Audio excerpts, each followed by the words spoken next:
Welcome to Marvel Maniac, an MCU after show. This is Eric Cicada, your host, aka Mr. Honest. I'm back with you for our 101st episode, and still coming down off the high of that amazing episode we did with Ryan Arey of Screen Crush last week.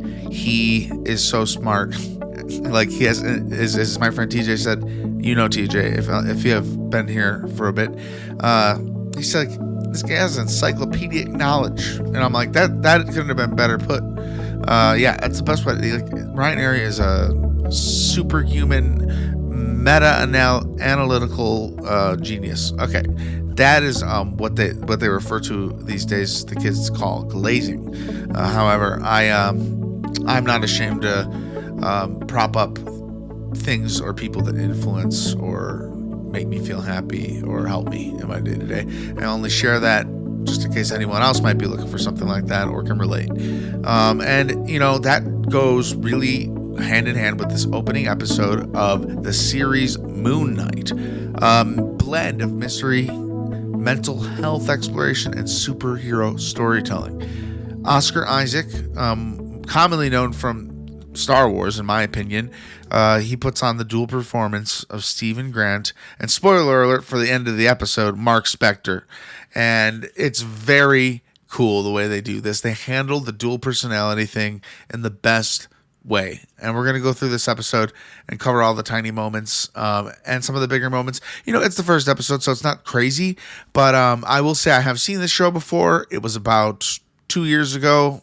I think it's been that long. I don't really know. I wasn't making episodes at that time. I wish I was, because I remember really liking it. And it's saying that I don't remember everything. It doesn't say that I didn't like it. I loved the show. There's just a lot more detail in this series than some of the other Marvel shows. Like this show carries a lot of lore, and it brings in a whole other realm of gods. And I will say, I do remember bits and pieces as well. And I got to tell you, this episode was most likely better a second time around if you watch them a little closer together, because this is a lot of setup. This is one of the benefits of the Disney Plus shows, and sometimes one of the detriments when we have like 9-10 episode seasons and what feels like way too long a build up to certain scenes. Whereas I remember this show, and I believe this show is good on its beats, and all 6 episodes take a piece of the pie and tell a little bit more of the overall story. And they're even rumored to be making a movie for Moon Knight, so that's insane. I think that would be great. I just assume that they'll give us the origin from this series in like a quick wrap up of dialogue in that movie, and I don't know when that movie would even be, so who knows. Just a cool thought, thinking about that going into all this. Yeah, so Steven is the character. I mean, we know there's another factor at play here, but we don't understand what the heck is going on. All we know is Steven is this lovely little British man. I think Oscar Isaac does a great British accent, by the way. Like, I didn't second guess it. I didn't see it as over the top. It was good. Yeah, so he's a gift shop worker at a museum. Very simple life. He's very socially awkward, and also very sweet. And that's something very relatable, and how we kind of are on his side and rooting for him / hoping things get better for him, you know, as the episode goes on, because he seems to really be going through it. You see it from the very beginning. By the way, at the very beginning, before the even titles roll, we get this new character. We don't know who he is yet in the episode. Bunching up a bunch of glass and throwing it in his shoes and taking a little glassy stroll around the church or wherever the heck he is. Wow. Yeah, this is the introduction to our supervillain, who we'll talk about when we get to it. But I thought that opening scene was cringy in a way where, like, I'm like, oh no, don't say that. It's like, oh God, that hurts. I feel that. Like, have you ever stepped on anything sharp?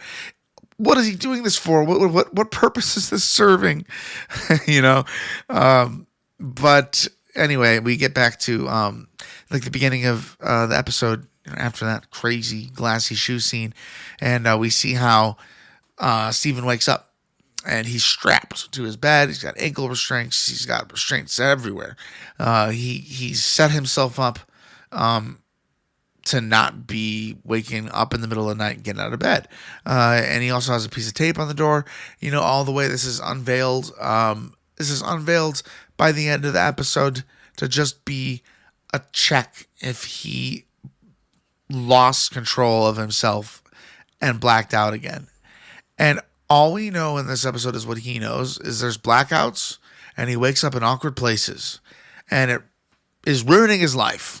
It actually is. He's like I said, normal, nice guy, and he even manages to score a date with a lady. However, he doesn't remember scoring this date in the first place, as if I'm remembering right. He didn't get the date. It had to have been Mark, the other side. That's why. Well, when he was Mark, didn't go to that date, and he went there as Steven. And at that point, Steven had realized that 2 days have passed. He was out of his mind, and Mark was in control. There's a continuity error that we are even led to directly by Steven and his goldfish. Beginning of the episode, he has one fin. The goldfish at the end of the episode has 2 fins. What? Why? Who? What? Where? When? Why? How? That doesn't make any sense. And to be completely honest, I don't even know where this is going. I find it very interesting. I have a feeling I know what happened, but I'll save that for another episode. This is the first time I'm trying to do something that's been released for 2 years, but make it an after show for people who might not have watched it.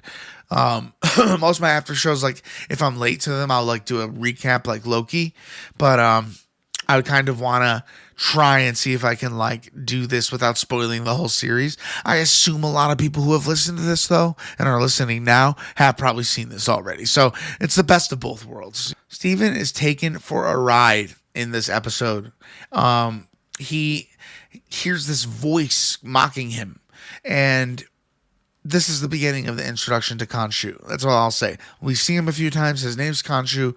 It's very disorienting. He's very scary looking, and especially when the voice is coming from inside his head every time before he loses sight and blacks out and then wakes up mid-action. Those flickery in and out reality scenes. Those are my favorite parts of this episode. I love that. The use of that was fantastic. But those flickery scenes that they do where he's in and out of consciousness is such great storytelling. And I don't think you see it much. I mean, maybe you will see it in plenty of other movies. Personally, this show is the best example of it that I've seen in a while. I mean, there's not many shows that do that either. But anyway, I think it's cool. I think it's so cool. And it makes you really in on Steven's perspective, and it lets us kind of learn throughout the episode where we're leading to in that bathroom with the mirrors, and setting all that up little by little. It's time for Steven to finally understand, because the blurred line between Steven Grant and Mark Spector is becoming too wear. So back to the guy who puts the glass in his shoes and walks. This is Arthur Harrow, played by the great Ethan Hawke. I haven't seen him put on or acted in much of anything recently aside from this. I think it's fantastic that he's in the MCU and playing the part of a spectacular antagonist. I think he does a great job. I think Steven and Arthur Harrow, those two actors together, they bring a lot of chemistry. And just in that first scene where Steven kind of appears in the cult village, didn't know how he got there. There is a lot of dynamics to this scene when we meet Arthur Harrow, and Steven meets him as well. Arthur is still walking around with glass in his feet. If you listen, you can hear the glass as he's walking. Again, is that serving his god, Amit? That is who he worships, and he pretty much lives for Amit, it seems, which is kind of scary. We see the picture of Amit, and it's like a crocodile alligator type thing. Wonder if we'll see that later. I don't know. Arthur Harrow's superpower is the ability to determine people's morality. I mean, not even in his eyes. He has a tattoo that does it for him. I just hope he doesn't have that thing on shuffle. You know what I mean? These people's whole lives are being taken if they get the red turn. What are they called? The balancing things. I don't know. I forget what it's called, but I don't want to ruin this tape because he killed a lady. And after watching our Agatha all along, we know how Agatha, I mean, even WandaVision, we know how Agatha can take the powers from someone and then also take all their life force. It seemed like along the same line of magic as that he did to this lady, and then the first guy he would have done it to, but he passed. Yeah, I think it's connected magic. I think it's the same type of magic. I think Arthur Harrow has a little bit better understanding of it in that case, though, because he can control himself, I guess, a little bit better. I don't know. Well, he's only aiming to kill. It's funny comparing this guy to Agatha. I think we find Agatha to be the more likable character and Harrow to be a devoted villain, both at their own ends, very cool characters. When Stephen is demanded by Harrow to give him the scarab, he puts out his hand and it won't open, and he puts out his other hand and it won't open. And Harrow, who is very judgmental, as we could see, he could just take the life force out of you, is getting annoyed. And at one point, they started to walk towards him, Stephen, and that's when we get this first really crazy jump to where he has beat up 4 guys, and he keeps jumping in and out, in and out. He eventually steals a cupcake truck, and dang, these cupcakes look good. I feel like that the episode was baiting me to talk about these cupcakes. What a waste of cupcakes. Dang it. Yeah, at least we know cults are still big on their cupcakes. Mostly whenever Steven's in this position, he demands to give control to Mark, and Steven does that, but by accident, because he's afraid, and he kind of just lets go. Steven would have been dead most likely in all of these scenarios if Mark didn't come in and do whatever he did as Moon Knight, or I don't know if he would have turned into the actual Moon Knight to do this like he does at the end of the episode, which is amazing. But I don't know. He might have just been switching identities and still looking like Steven. I'm not sure how that works. I think we get a little more insight to the suit and how it works, though, in future episodes. So that's exciting. Dissociative identity syndrome. Okay. This is a big mental health topic. And it's brave of the MCU and Marvel to kind of dive into that cautiously. And they do kind of weaponize it with split personalities and whatnot. There's no one that can really say there is or isn't split personalities in this world. I believe that people can have split personalities. I don't know how that would be. It seems very complicated, but I also know what being dissociative is like. I'm a very dissociative person, and I can imagine when you disassociate something. I disassociate things so much, I'm like, what was I disassociating again? I just get rid of it. So I wonder that maybe that's where Steven is by the midpoint to end of this episode, letting Mark take over, and by the end actually letting Mark take over, and giving him the conscious go ahead to take over and save him from this demon that was chasing him. The show's got a lot of mystery to it, and seems like there is, because I've seen it, but there's a balance of supernatural horror, psychological thriller. This episode definitely has more of those vibes than anything, because it's terrifying to be woken up out of your sleep doing driving your car backwards with 2 guys chasing you. It is insane. I love that scene, and as many others. That's one of my favorite in the series. Definitely favorite in this episode, the cupcake chase scene. I like how similarly Thor Ragnarok used music and comedy to lighten up the fact that so many heavy things were actually happening in that movie, to where we can look back a little bit later and be like, oh man, Thor is really going through it during that time. And the following movie, Infinity War, which we're going to talk more about. I'm just going to throw that one on you guys. So yeah, this show takes dissociative identity disorder to a new level. And Steven really wants stability in his life. He doesn't want what's going on to him. He doesn't want to be a part of this crazy action movie life. So we know from the beginning of the episode that there's a part of him that truly doesn't want this. And also a part of him that knows something weird's happening, but he doesn't know what, and he's running away from it. And that's about almost all we need to know in a first episode that's setting up a lot of things, but giving us a emotional roller coaster of action and adventure and mystery and magic. Like at the end of the episode, this Harrow shows up at Steven's job. So Steven pretty much thought that was a bad dream. That's kind of like what he writes it off as, disassociating himself from those thoughts. When you have a bad dream, you wake up and you're like, it's just a dream. Thank God I'm moving on with my day. But he feels really tired in the daytime, and there's all these signs, little hints giving that he may not be the only man occupying this body. I love the end where we can finally see them, Steven and Mark, meet, and it's when that danger dog is coming towards them and breaking the bathroom wall down. We see Steven say kind of like yes, and then we cut to the dog bursting the door down and looking like it's killing them, Steven or Mark. But then we cut the corner around and we see the room, and it's actually Moon Knight in costume, kicking the thing's ass and knocking it on the ground. The last thing he does is he walks out the door, and it's like not a freeze frame, but the last frame we see is his superhero mask / face, reminding me a lot of the end of Spider-Man No Way Home. I don't know why, just the shot. Where Peter's face is like the last shot we see. I really like that. It gives, the episode had some slow moments and some really fast moments, balanced really well.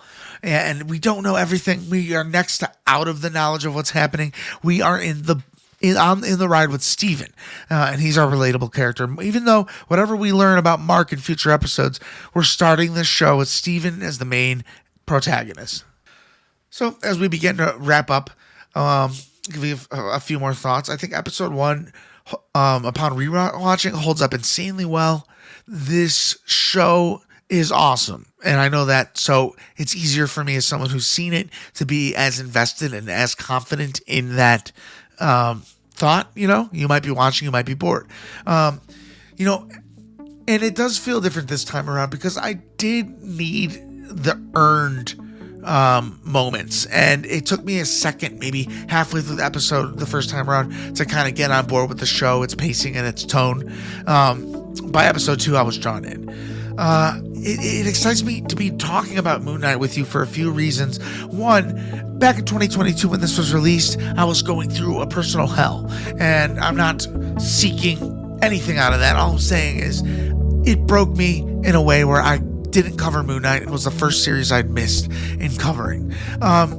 You need to put your mental health and priorities first. Dissociative identity disorder, something along with mental health, anything like that. Your mental is more important. So I'm grateful to have been able to sort out enough of my mental issues to come back and talk to you week to week about this show that I never got to talk to you about. And that is a blessing and a pleasure. Thank you for listening today. What do you think of these shorter bite-sized episodes? I'm not going deep into every glassy footstep, but I'm overall kind of looking at what we just watched and giving my overall kind of analysis / review. It's so much fun for me. I love this podcast.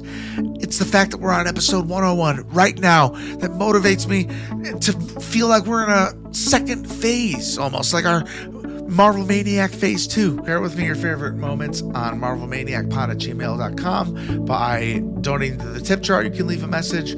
Tip jar is in the description, and also it's never necessary, only appreciated when you can. It's never ever expected, and I love having you here no matter what.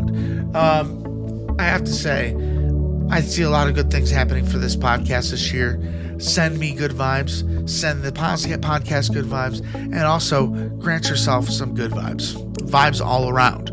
I won't overstay my welcome. We're going to keep this under 20 minutes sharp, and we're going to try and stay around that time. What do you think about that? For now, MarvelManiacPod@gmail.com or a tip in the tip jar. Leave me your feedback. I'd love to hear from you. And we will be covering this show to the end. It may come out on some different days because of the holiday.